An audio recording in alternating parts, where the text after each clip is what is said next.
आप एक दफ़ा फिर पाकिस्तान की सियासत में मुतहर्रक होने जा रहे हैं। काफ़ी अर्से आप मुल्क से बाहर भी रहे, तो थोड़ा सा कुछ बताएंगे बाहर आप कहाँ गए थे और वहाँ पे पाकिस्तान का जो डायस्पोरा है पाकिस्तानीज़ का, ओवरसीज़ पाकिस्तानीज़, क्या आपकी मुलाकातें रही उनसे और क्या लग रहा है वो क्या लोग सोच रहे हैं और क्या तवक्कुआत हैं उनकी पाकिस्तान की हुकूमत से और अदालतों से?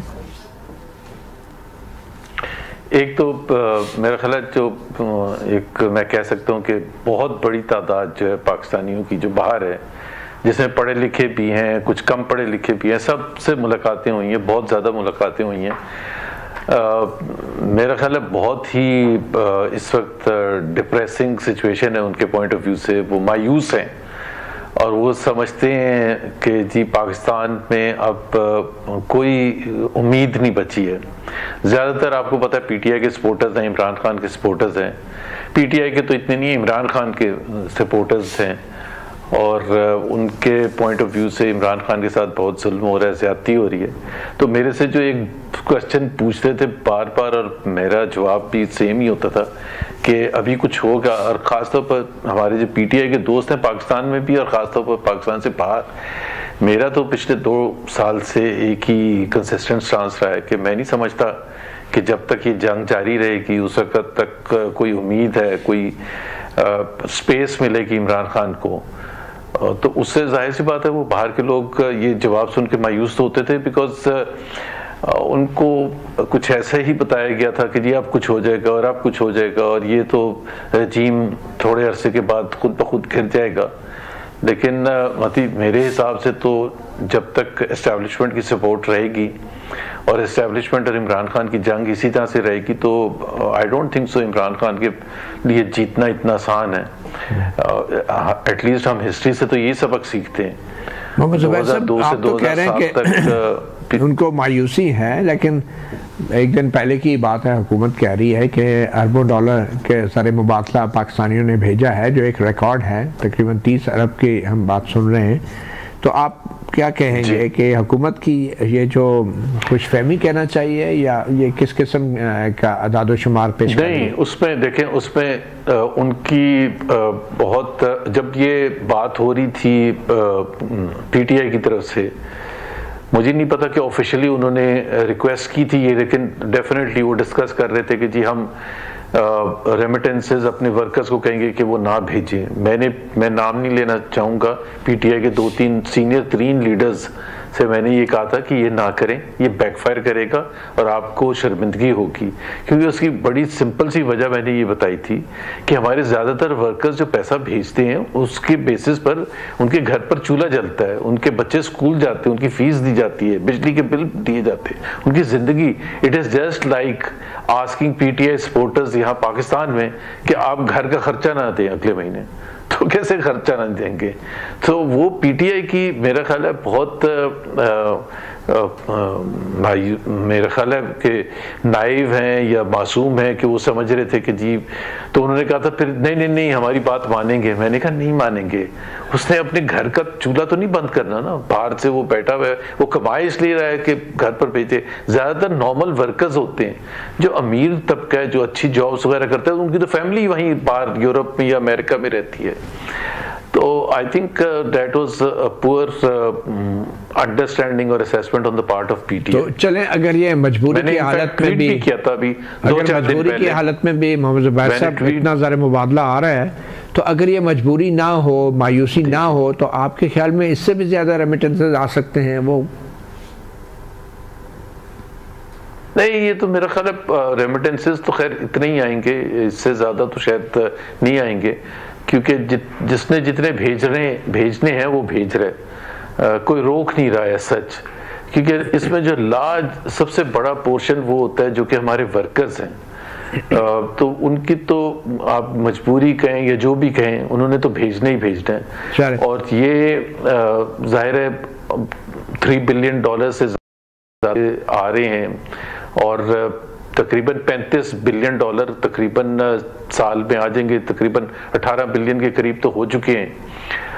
तो ये पाकिस्तान की इकोनॉमी के लिए, मैंने अभी ट्वीट भी किया था 2-3 दिन पहले, कुछ पीटीआई के लोग नाराज भी हो गए थे। मैंने कहा था मुझे सच्ची बात करनी चाहिए। कि इससे पाकिस्तान की मीशत को बहुत बड़ा एक बेनिफिट होता है। जितनी ज़्यादा रेमिटेंस, हमारा सबसे बड़ा प्रॉब्लम ही फॉरेन एक्सचेंज हमारे पास कम है। बहरहाल ये जो भी रेमिटेंसेस भेजे जा रहे हैं ये उनकी मजबूरी है, कोई मौजूदा हुकूमत पे एतमाद का इजहार तो नहीं है। नहीं, इसका कोई ताल्लुक नहीं है, एतमाद से कोई ताल्लुक ही नहीं है, कोई रिलेशनशिप ही नहीं है, ये मजबूरी में भेज रहे हैं। और मैं आप पूछ रहे थे कि वहाँ मैंने ये बात लंदन में भी, मैनचेस्टर में भी और दूसरे जगह पाकिस्तानियों से ये की थी। एग्जैक्टली देखा, हमारी मजबूरी, हम क्या करें। जाहिर सी बात है, इसमें अगर हुकूमत क्रेडिट ले रही है तो क्रेडिट तो वो पॉलिटिकल पॉइंट स्कोरिंग के लिए ले रही है। ठीक, तो वैसे क्या तवक्कुआत हैं ओवरसीज पाकिस्तानीज़ की नई अमरीकी इंतज़ामिया से, और ख़ास तौर पे सदर ट्रंप अब जब 20 जनवरी को अपना ओहदा संभालेंगे? आई थिंक उनकी उम्मीदें तो हैं, और बहुत हद तक उनकी उम्मीद अब इसी पर है कि जी बाहर से कोई ऐसा कुछ आए प्रेशर जो पाकिस्तान की मौजूदा एस्टेब्लिशमेंट है या हुकूमत को बर्दाश्त करना मुश्किल हो जाए। एक तो, और काफ़ी हद तक वो सही भी है, एक हमें पता है डोनाल्ड ट्रंप काफ़ी किसी हद तक भी जा सकते हैं। वो कनाडा के और ग्रीनलैंड के और इनके पीछे पड़ गए हैं, तो आपने देखा है कि वो किस तरह से जारहाना तरीके से ट्वीट्स भी करते हैं, स्टेटमेंट्स भी देते हैं, प्रेस कॉन्फ्रेंसेस भी करते हैं। और कनाडा की छोटी कंट्री नहीं है, कनाडा के बारे में इस किस्म की बातें करना। सो अगर तो उनके दिमाग में ये आ गया, जो उनके कुछ एडवाइजर्स हैं, जिस तरह से मैं नाम भूल गया, जिनके साथ पाकिस्तानी की काफ़ी लड़ाई झगड़ा भी शुरू हो गया, रिचर्ड ग्रेनल, जो जी ग्रेन, वो बार बार कहते हैं फ्री इमरान खान, और वो जाहिर है एडवाइज़र अपॉइंट हो चुकी हैं। 20 जनवरी के बाद उनका क्या रोल होता है, किस किस्म का वो प्रेशर डलवाना चाहते हैं। बहुत से उनके कांग्रेशनल लीडर्स हैं जिन्होंने अभी इनफैक्ट बहुत ही रिसेंटली पिछले एक आध दिन में रेजोल्यूशन जमा कराई है 20 जनवरी के बाद टेकअप करने के लिए, जिसमें पाकिस्तान को जो नन नेटो एक पार्टनर के तौर पर एक खास अहमियत दी जाती है, उसको वापस लेने के लिए, जो कि पाकिस्तान के पास शायद 2002 या 2004 से वो बेनिफिट पाकिस्तान के पास है। तो पाकिस्तानी तो यही समझ रहे हैं कि वो प्रेशर आया। मैं तो बिल्कुल अपने ख्यालात को होल्ड बैक नहीं करता। बहुत से लोग कहते हैं कि जी ये गलत है, पाकिस्तान को नुकसान नहीं पहुंचना चाहिए। सही, देखिए, पाकिस्तान को नुकसान सबसे ज्यादा पाकिस्तान की रूलिंग क्लास पहुंचाती है। आप इलेक्शन में धांधली करके आप सबसे ज्यादा नुकसान पहुंचाते हैं। exactly. आप किसी का मैंडेट स्टील करके पहुंचाते हैं, और फिर आप ही बैठ के ये कहें कि जी ये देखें, ये पाकिस्तान का नुकसान पहुंचा रहे हैं, कि जी अमेरिकी हुकूमत से एक्सपेक्ट कर रहे हैं या यूरोपियन से एक्सपेक्ट कर रहे हैं कि पाकिस्तान को वो कट करेंगे, या जो भी उनके जो कमिटमेंट्स हैं।